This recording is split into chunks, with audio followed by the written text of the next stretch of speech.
Investing in the stock market can seem like a crazy prospect for a generation of young adults that have 2 cents in their pocket and a $100,000 student loan for a degree that they don't use.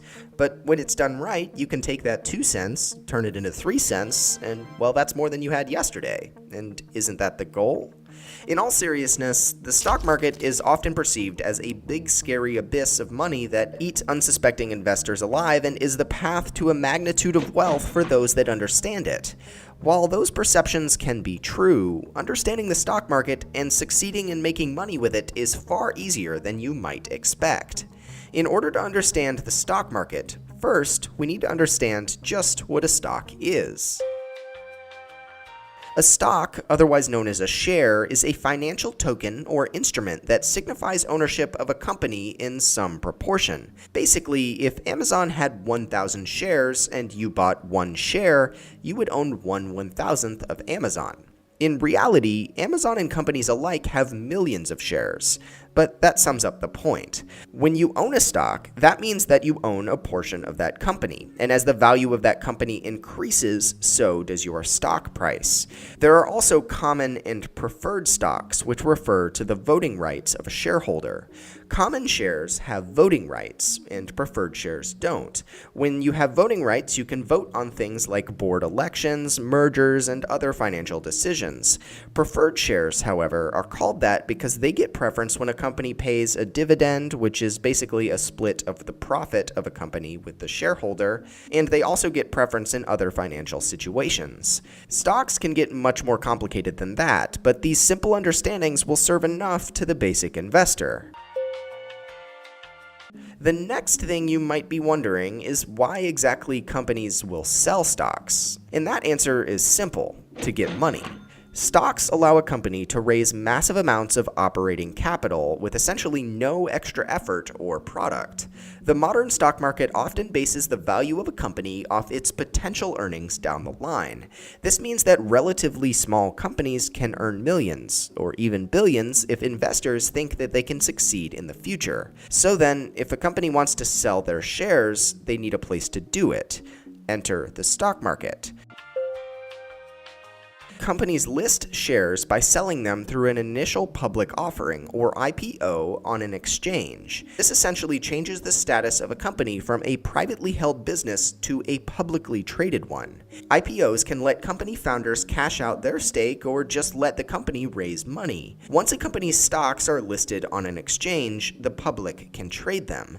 Usually prices will fluctuate based off of public opinion, but the more concrete trends and fluctuations are usually dependent upon a company's earnings and operations. These can be measured by PE ratios, or price to earnings ratios, as well as a variety of other metrics. This is usually where casual investors get scared and their eyes start to glaze over. But fear not, it's not as complicated as it sounds.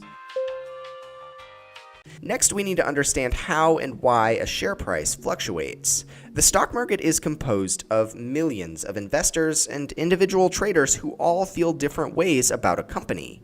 They all make independent choices, and the net of those choices result in the positive or negative movement of a stock. If more people buy, then the price has to climb. If everyone wants out of a company, then the price falls due to lack in purchasing demand. An example might be this. Say you post something on Craigslist for $100. After posting, you get 100 emails saying they'll come to purchase your item all cash right now. Most people at this point might start thinking that they priced their item too low and thus raise the price until, in theory, it reaches the most that the one single last buyer will pay for it. Conversely, if you receive no offers, you'll likely keep dropping the price until someone bites. This is similar to how the stock market moves, except that the price rise and drop isn't done consciously, rather by millions of transactions every second, supply and demand, which brings us to that topic. For every stock purchase or sale, there has to be a buyer and a seller. If there are more buyers, then the price will go up. If there are more sellers, the price will go down. Traders often might talk about the bid-ask spread, which basically means the difference between the bid, or what someone is willing to pay to buy a share, and the ask, or what someone is willing to sell a share for. Supply and demand is fairly simple to understand at the end of the day. If more people want something, that thing, in this case a stock, will be more expensive. At the start of stock markets, matching buyers to sellers was done manually on a trading floor. Now it's mostly done automatically by trading systems. This allows the market to move much faster and creates the breakneck pace that any casual onlooker notices when watching the stock market. Now, you might be wondering, well, I don't have time to understand this, and why should I even invest anyway when I can earn 2 to 3% just keeping it in a bank on a high side? Well, the answer is pretty simple. If you do it right, you can make a lot of money. Using a common example that you might have heard, if you bought $1,000 of Amazon stock back in 1997, you'd have roughly $1.5 million today. Now, that's a long investment timeline, but I think most people would agree that the purchase would be worth it. Other companies often provide return rates like 30 to 70% each year, which is still going to build you a lot of wealth compared to that 2 to 3% each year kept in a bank account. In essence, as long as you're able to make more than 3% in the stock market, you're doing better with your money than just keeping it in the bank. Now that we understand the stock market to be a real-time marketplace where you can purchase a part of companies you think will succeed, the next step is to figure out how. The first thing you'll need is a trading account. You can start one with common providers like E-Trade or other major banking institutions, but you can also use free trading services like Robinhood. Common trading services will charge fees for every trade you make, but new tech companies like Robinhood have made everything completely free. That means you can invest all of your money in a company and not worry about paying fees to the brokerage. We have a link below to start a Robinhood account where you can get a free stock to download that if you'd like. Once you have an account in any trading service, you have to decide what companies or multiple companies' stock to purchase, which is arguably the hard part. You also have to have a certain amount of money. Stocks range from a few cents to many thousands of dollars. The key thing about stocks is that you can't purchase part of one. It's either all or nothing. If you want to invest in Amazon, you'll need at least $1,800, at least at the time of recording, to get started. But you can buy much cheaper, well-rated companies for a few bucks.